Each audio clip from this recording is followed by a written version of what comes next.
Okay, I am so honored to introduce our next presenter. Many of us speak to educators who are adults, and for those of us who also speak, and many of us speak directly to the students themselves, and it is a completely different skill set. And today, we are joined by one of the best. Josh Shipp's impact on the youth speaker market has been profound. He is a former at-risk kid turned Harvard postgrad who spent the first decade of his career speaking to over 2 million students live. And now he's the founder of Youth Speaker University, which helps other speakers make an impact and income speaking to the next generation. I will say personally, when I first started speaking in my speaking career, I learned about Josh, I got on his email list, and I have used the strategies that he shares with great success to build a thriving business. So today, you're not getting a canned presentation from Josh. He is here to answer your questions about really what it takes to build a business as a thriving speaker. So Josh Shipp, welcome. What an honor. I have to say, I'm still a little starstruck every time we interact, but welcome. Oh, please, Alex, so good to be with y'all. And it's, I've really enjoyed these conversations, nerding out on the youth and education market as a speaker.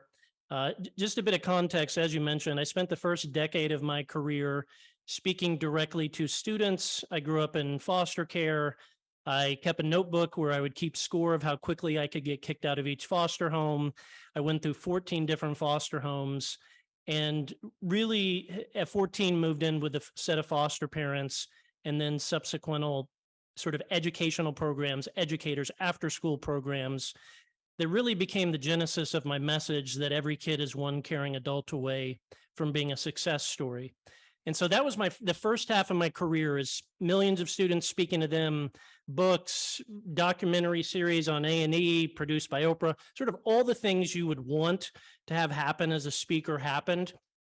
And then I realized that I really enjoyed the organizational and systems side of it, even more than being the forward-facing speaker myself. And so I went on to build a speakers agency, Top Youth Speakers. And so that's a bit of the context of, the second half of my career. So now I started Top Youth Speakers, this agency 11 years ago, and we represent 34 different speakers that speak to youth and that speak to educators.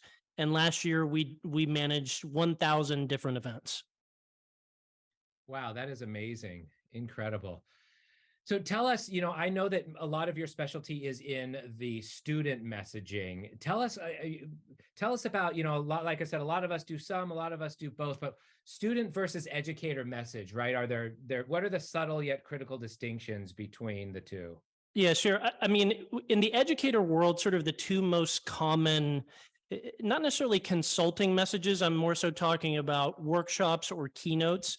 The two messages I've seen work really well when you're speaking directly to educators is sort of the posture of, I am currently an educator, or I was recently an educator, and here are some of the things that I've learned, both through failure and success.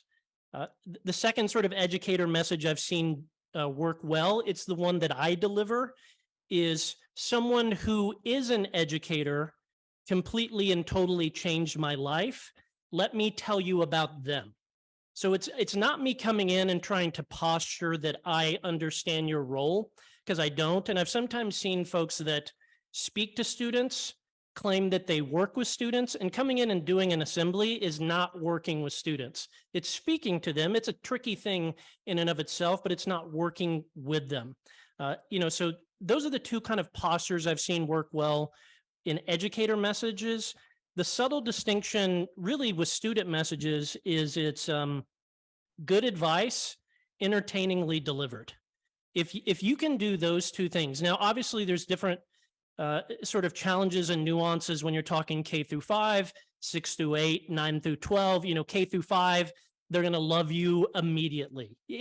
Every joke you tell is going to work. 9 through 12, just the opposite. Their posture when you come in is like, why do I need to be in here? This is going to be terrible again.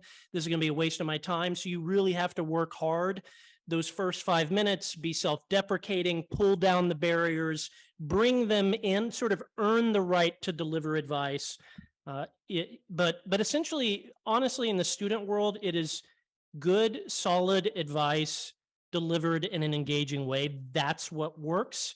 And engaging doesn't mean funny, but it can be funny. It could be, just a gripping storytelling. It could be a variety of things, but those are the two common denominators in every speaker that does well with students. Yeah, great advice. And if you have a specific question for Josh, please, please, please put it in the chat box. We've got some already, but put it in the chat box and we will get to all of or as many as we can. I will say, Josh, you are somebody who, as I've watched your videos over the years, you've been very helpful to a lot of speakers because you will actually talk about money. You will actually give numbers. And I've always appreciated that. A lot of people, how much should I charge? I'm not sure, but you're somebody who will just kind of really go there. And so tell us a bit about, like, what are your thoughts on speaking fees, your theory on that, your approaches, stuff like that. I want to get practical and nerdy here. I'm gonna go through all the different audiences that you can speak to and sort of the price points. And you'll see here, I've categorized this in long shot, value bet, and sure bet. Here's what I mean. The big epiphany I've had in the last 2 years is this. I used to think, when a principal, superintendent, counselor, when they hire a speaker, I thought they were risking their money. But really, my big epiphany is they're not risking their money. I mean, they want to be prudent with it, but it's not their personal money. It's the schools, it's the organizations. What they're really risking is their reputation. Yes. They are risking their reputation, which is why when you're starting out, it's harder to book gigs. Not because you're not earnest, not because you might not have just as good of a message as someone who finds himself in this category. It's that you have less evidence that you can place on the table to persuade them, not persuade them, persuade them that their reputation will not be at risk if they bring in you and place 500 of their students or their educators in an auditorium for an hour with you. So that's sort of philosophically how I think about this. So elementary schools, if you're the long shot speaker, 250 to 500, value bet 1,000 to 2,000, sure bet 2,000 to 4,000. By the way, each of these categories, think about it. When you're in this category, you are often contacting people cold. So here you're getting on greatschools.org, you're sending a lot of emails, you're making a lot of calls. Here, people are coming to you for your topic because they want a speaker on a particular topic. Here, they're coming to you by name or reputation.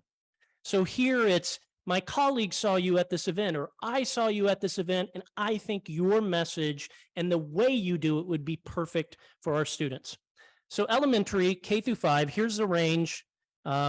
Again, the keys standing out here, a fun, positive message. There's got to be an element of fun, and it's got to be a positive message. Essentially, you're there as aunt or uncle. It's, you're a role model through your messaging. And the tricky thing here is keeping their attention. They will buy it. They're not skeptical yet. They'll buy into you. It's just, they can get rowdy, not in a rude way. They have a lot of energy.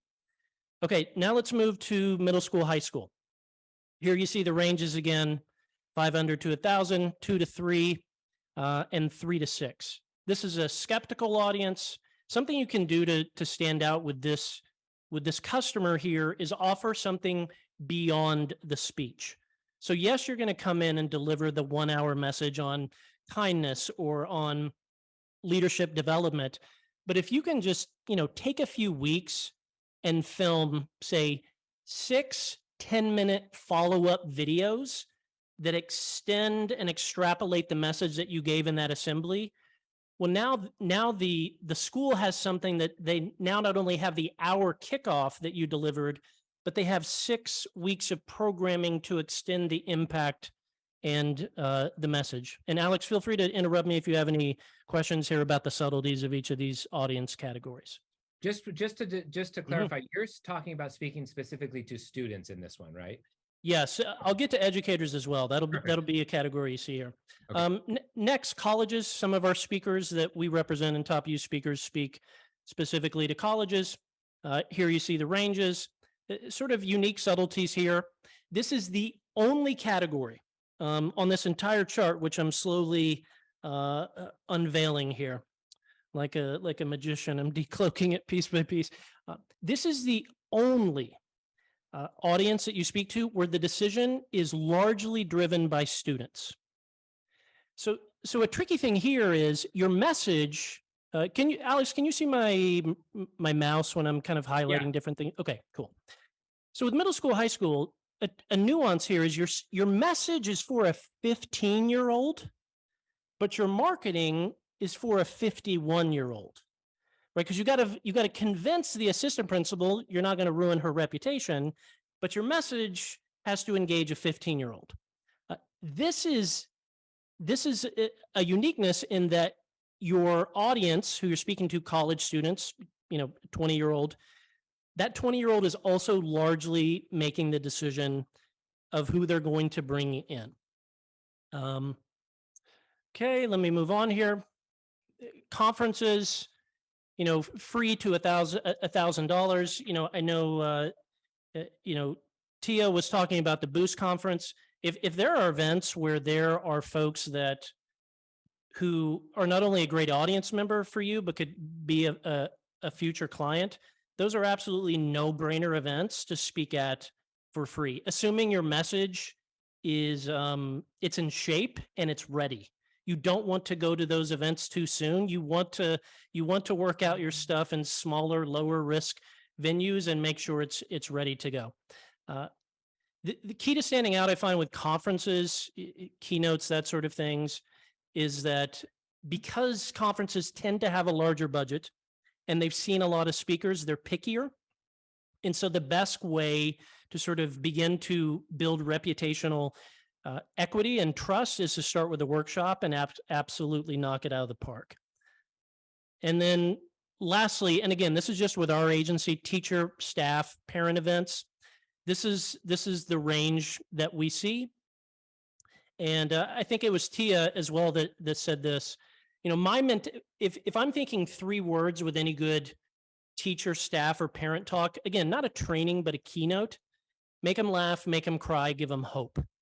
And hope is sort of partly a feeling, like keep at it, resilience, not burning out, but also hope is a strategy. Like, here's something specific, tactical, tangible you can do.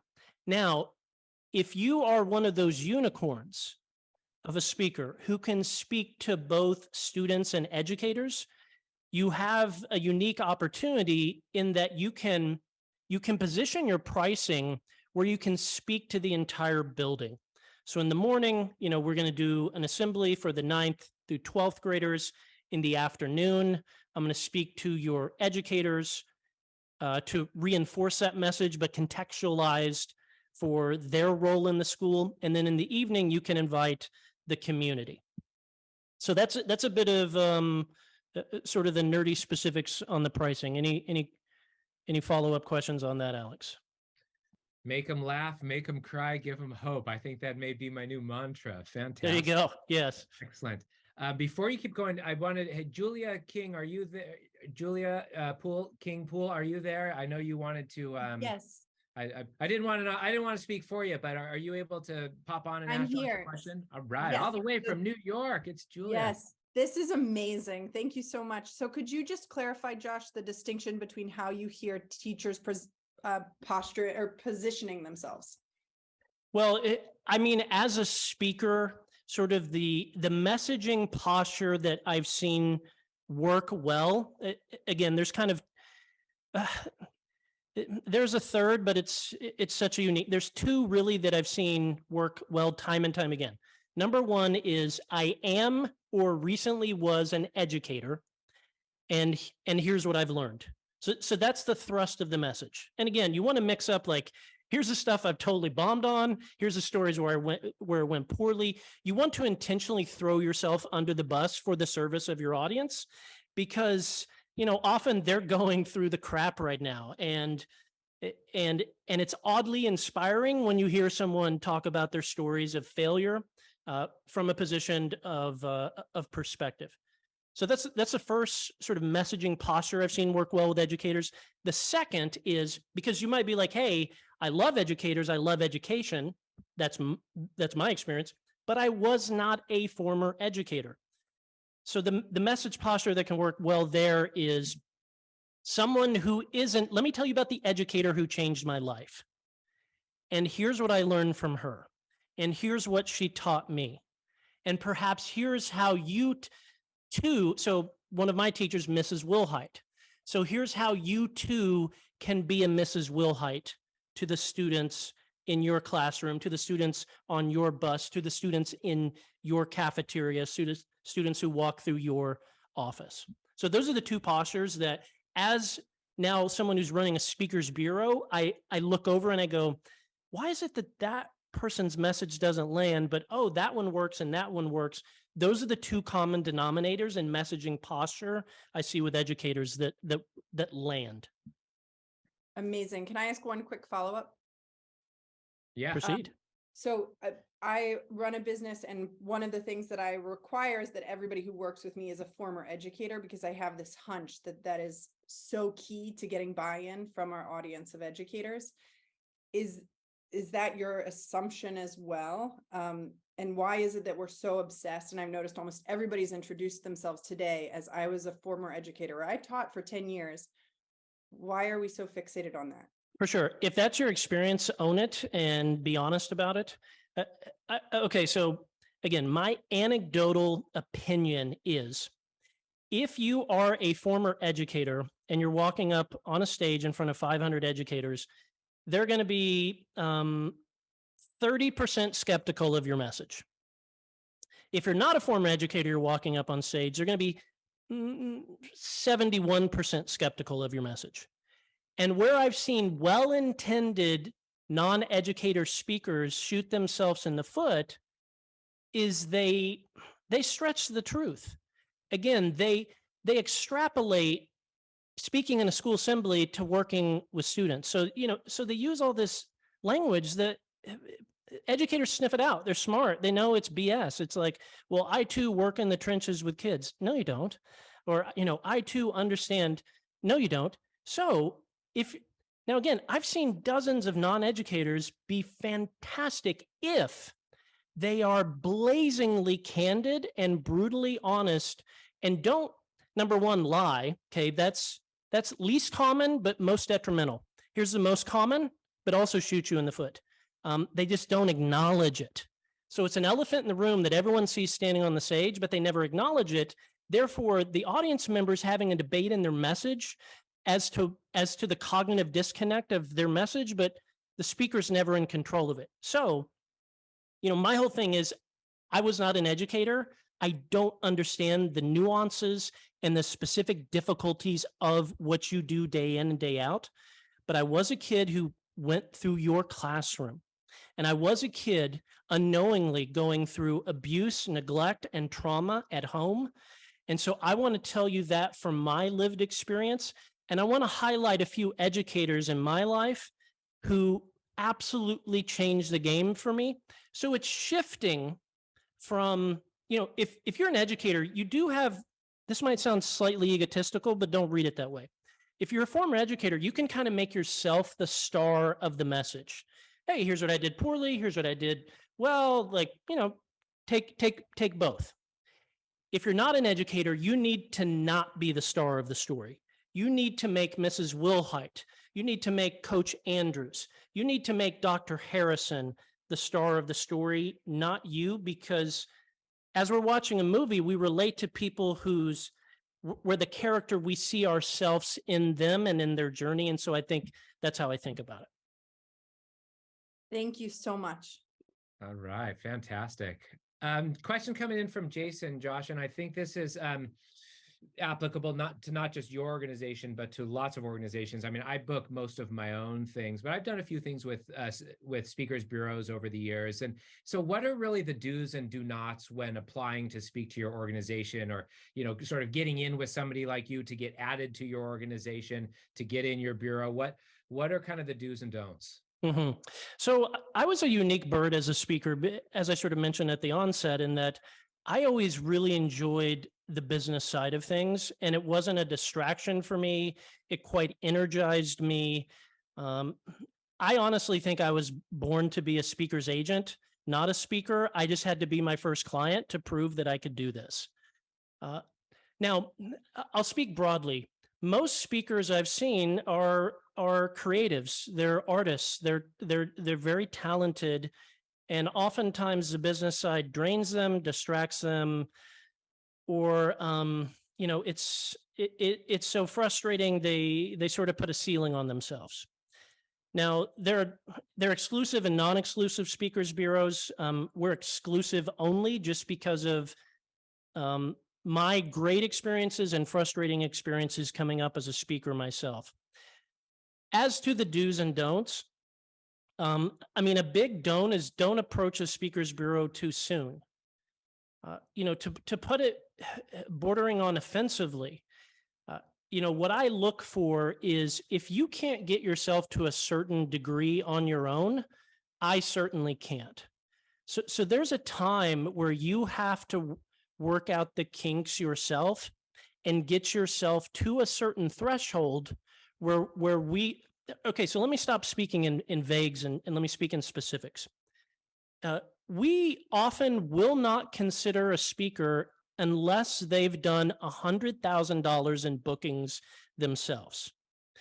Now, for us, it's not just about the money, but the money is a non-emotional metric that says dozens and dozens of principals and superintendents and conference coordinators have risked their reputation to hire you, and enough so have done it that you have something going here. So typically we work with speakers when they're doing about 100, and our goal is to grow their impact and income to around 300. But, you have to kind of get yourself to a certain degree before it's going to make sense. Secondly, my opinion always as a speaker was it's probably best for me to work with no bureaus, or one bureau exclusively, or all the bureaus. If you work with one bureau exclusively, you can just be the talent. You can just focus on fine-tuning your current speech, writing your next speech, writing your next book, focusing on all the creative and content side of things, and then you're allowing them to run the business side of it. If you open yourself up to all bureaus, yes, you can kind of be the creative, but you're also now the middleman, arranging all the relationships with all those bureaus. You're, giving them the new version of your demo video. You're introducing them to your new topic. If you're someone who is savvy at the business side of things and enjoys it, and it doesn't burn you out, it energizes you, and you're a great speaker, I would suggest you work with no bureaus. That would be my counterintuitive message, because at the end of the day, the speech is what matters most. In our current online era, there's a lot of fascination from folks teaching courses. This is not one of them. I appreciate the honesty and integrity in the way in which Alex and Tom have built this. There's a lot of over fascination with the marketing tactics, the tricks, the tips. But none of that is going to go very far if the speech is not amazing. If you don't make them laugh, make them cry, give them hope, you're attempting to polish a turd. You're attempting to run Facebook ads on a turd. If your keynote is a 7, your demo video is going to be a 6.4. If your keynote's a 9, your demo video is going to be an 8.5.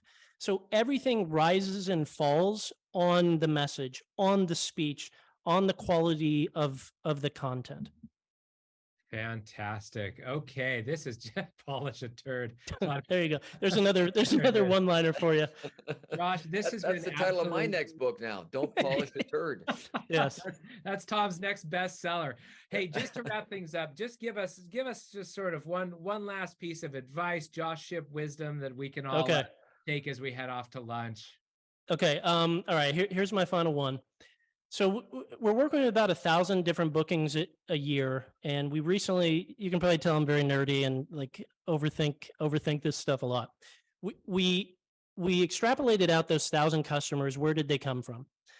And the large I think it was 70 something percentage. I apologize. I don't have the exact numbers in front of me, but around 70%, it was either I saw you in person. I saw a video of you, someone I trust saw you in person, or someone I trust saw a video of you. Again, this is why everything rises and falls based on the quality of your message. So I want to just a 2-minute little sermon on demo videos. The demo video is the movie trailer of your speech. You need to have your absolute best stuff in there, your absolute best content that someone could watch a 5-minute video and go, I'm at least now feeling safer about risking my reputation. I'm at least now close to making that calculation to risk my reputation. So put your best stuff in there. This is not about media interview clips. This is not about podcast clips. That's not what we're hiring you to do. We're hiring you to stand on a stage or stand in front of a group and deliver a message. This is sort of the framework or the storyboard that we work with. 15-second like introduction at most. This could be a montage of shots. This could be, hi, I'm Dave Anderson from My Life Online. We teach students to be safe, smart, and kind online. So it could be your tagline. Next, and most importantly, this is the most important part right here. 3 to 4 minutes, unedited, of your most glorious content. Of your most glorious content. We're not hiring you based on your editing ability. We're not hiring you based on the background music. It's, can you connect with that audience, make them laugh, make them cry, and deliver a clear, tangible message? Most speaker demo videos that I review, and it's most sad when you see them in person and you're like, you're an amazing speaker and your demo video is atrocious. What are you doing? What are you doing? 3 to 4 minutes of your best stuff, of your best stuff. And then maybe in the next a minute or two of a testimonial, not from random audience members, but from someone who they too had to risk their reputation to bring you in, and they signed that contract, they signed that check. This to me gets you in the conversation. This to me gets you in the consideration. And then it's, are you a right fit? Hopping on the phone with them, being willing to contextualize your message to their audience. But I hope this little parting storyboard is helpful to some of y'all. Fantastic. Well, thank you. And if anybody wants to get a hold of Josh, feel free. It's at Youth Speaker University. And what an honor, what a pleasure. Thank you, Josh. Thank you. My pleasure. Thank you.